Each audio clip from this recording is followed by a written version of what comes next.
The grand ballroom was filled with glittering chandeliers, polished marble floors, and the soft hum of classical music echoing from the live orchestra. It was the kind of place where wealth spoke louder than words, and appearances mattered more than reality.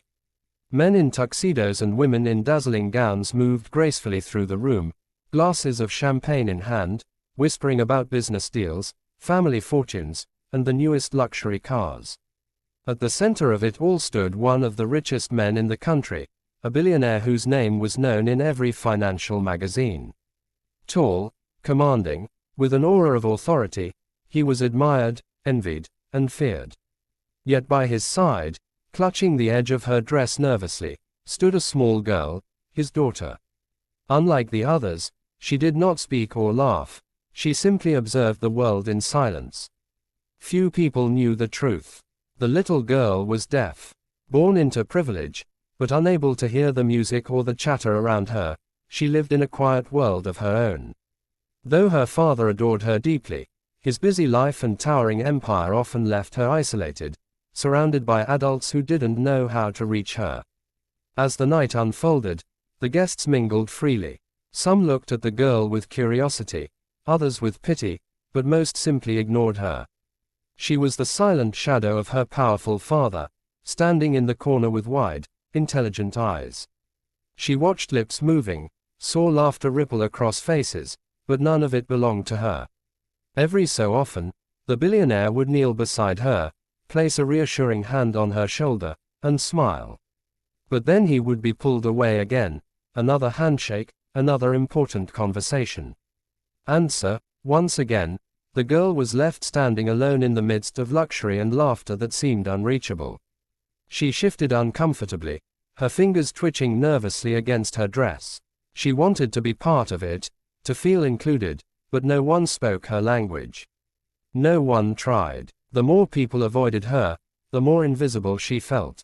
To the crowd, she was just the deaf daughter, a detail whispered in hushed tones, not a person with her own voice. Across the room, however, someone noticed her. A young woman, not dressed in the most expensive gown, not draped in diamonds, but standing quietly near the back of the hall. She was not from the wealthy circle. She had been invited as a companion to a friend, almost like a guest on the sidelines. Yet her eyes were drawn to the little girl. There was something heartbreaking about the child's stillness, the way she stood like a beautiful statue in a room full of motion. The woman felt a tug in her heart, a pull that urged her forward. She had always been good at noticing those who were left out, those who seemed overlooked by the noise of the world. After a long pause, she set down her drink, took a deep breath, and slowly walked across the room. She could feel eyes on her, questioning, wondering why she was approaching the billionaire's daughter. But she didn't let that stop her. Something told her this moment mattered more than appearances. When she reached the girl, she knelt down so their eyes were level. The girl blinked in surprise. She wasn't used to strangers approaching her like this. For a moment, she just stared, expecting another forced smile or an awkward attempt at small talk that meant nothing to her. But then it happened. The woman slowly raised her hands, and began to sign. The girl's eyes widened instantly. Her heart skipped a beat. Someone was speaking to her. Not with lips she couldn't understand, not with pity in their eyes, but with hands that formed the familiar shapes of her own language. Her small face lit up for the first time that evening. She signed back quickly, her fingers moving with excitement, her silent world suddenly alive with connection. The woman smiled, answering in sign language just as smoothly. It was as if a locked door had been opened, and the girl had finally been invited inside. Around them, people began to notice.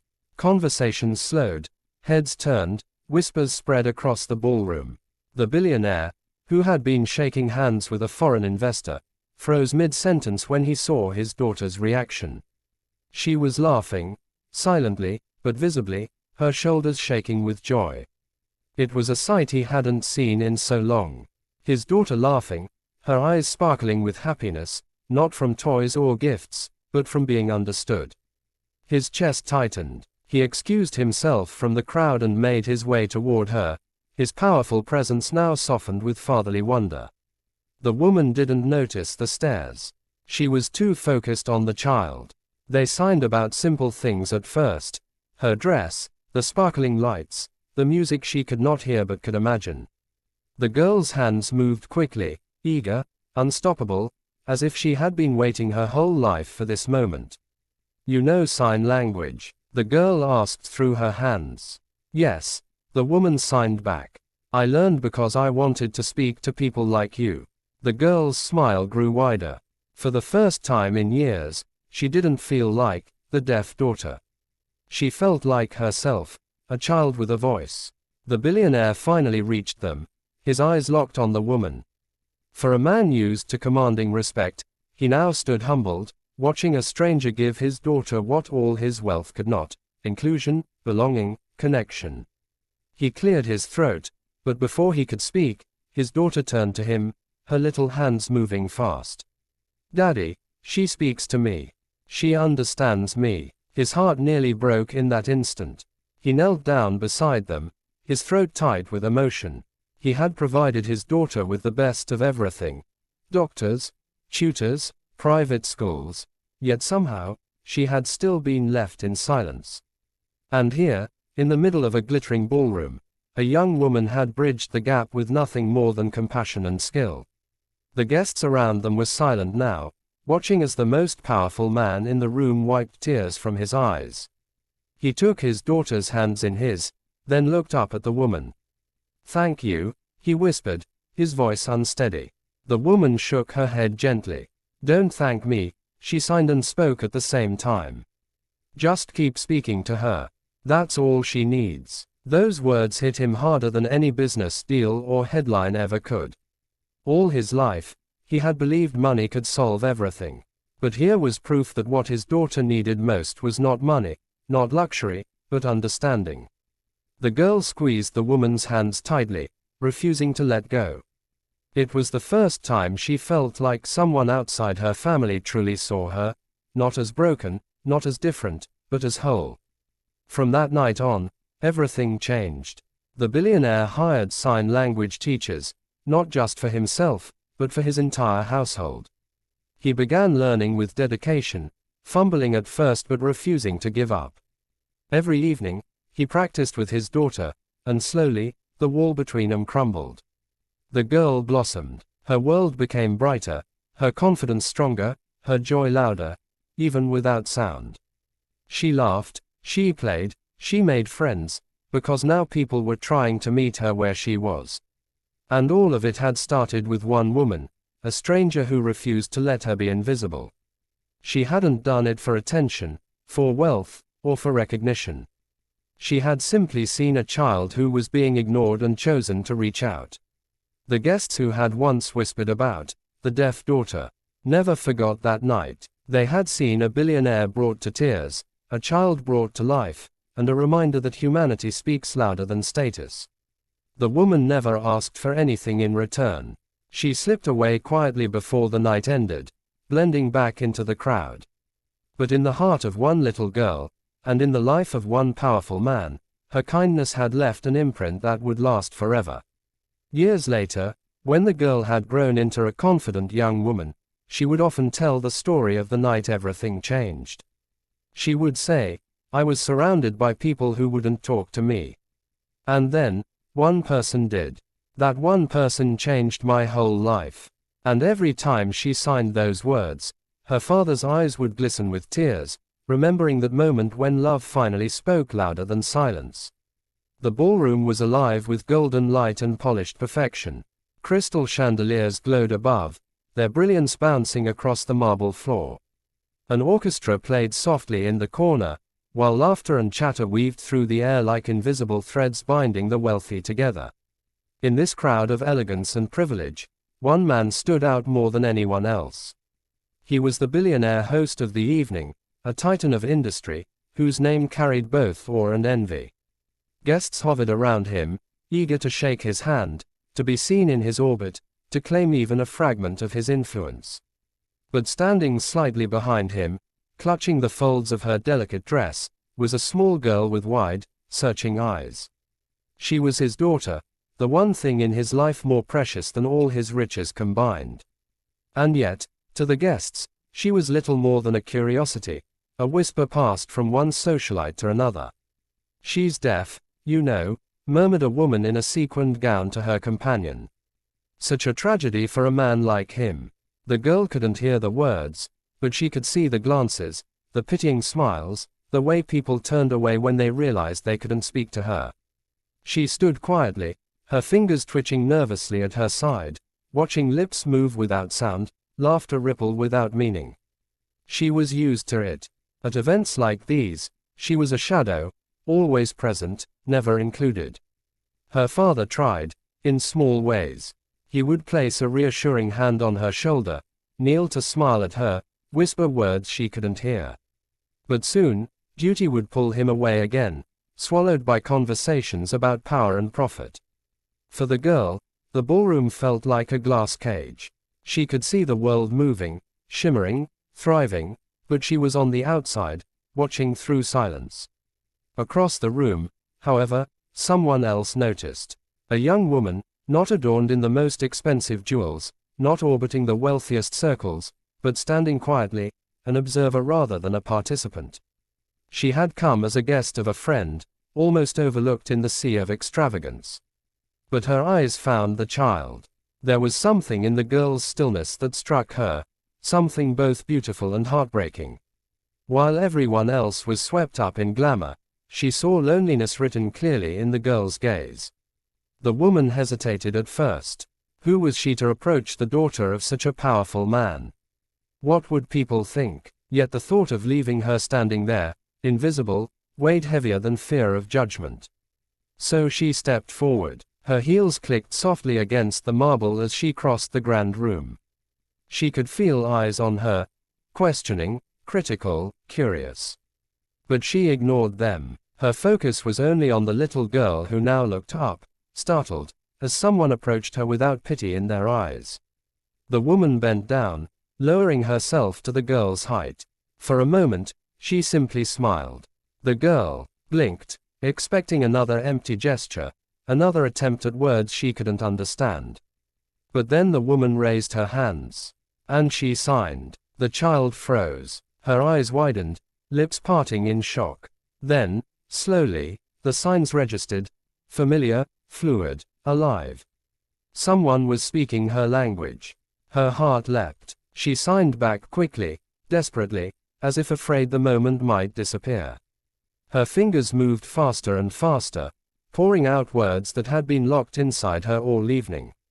The woman smiled, her own hands moving gracefully in reply. It was not forced, not clumsy, it was natural, fluent. For the first time that night, the girl felt seen. Laughter, her laughter, bubbled out in silence, her shoulders trembling with joy. People began to notice. The music continued, but the chatter grew hushed as heads turned toward the strange sight, the billionaire's daughter, long silent, now animated and radiant in conversation. The billionaire himself froze when he saw it. In the middle of greeting a foreign investor, his words caught in his throat. His daughter, she was laughing.